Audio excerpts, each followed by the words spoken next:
la pregunta estrella, quantes llengües parles? Que això la gent sempre cau de cul a terra.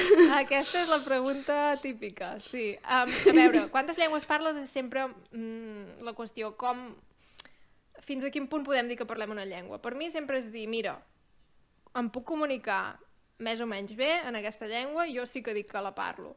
Per exemple, el suec potser tinc un nivell A2, però em puc comunicar. O el rus potser tinc un nivell B1, però em puc comunicar. Evidentment, les llengües que parlo no les parlo totes al mateix nivell, però sí, quan em diuen quantes en parles, sol dir 8, perquè són les que diríem que parlo, però per dir-te una cosa, potser entenc millor el portuguès que el suec, i el portuguès no el parlo.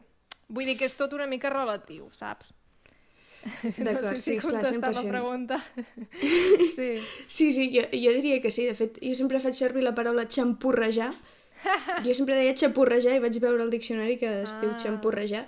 Jo sempre dic que el francès i l'italià els xampurrejo, però em faig entendre i els entenc més o menys. Per tant, entra una miqueta aquí. I el portuguès em passa 3/4 del mateix. Vull dir, sé 2 cançons i la resta, doncs, l'entenc. I el brasiler també, i alguna sèrie m'he mirat amb aquesta llengua, però per parlar-los no. O sigui que sí que és veritat que el domini d'una llengua sempre és relatiu,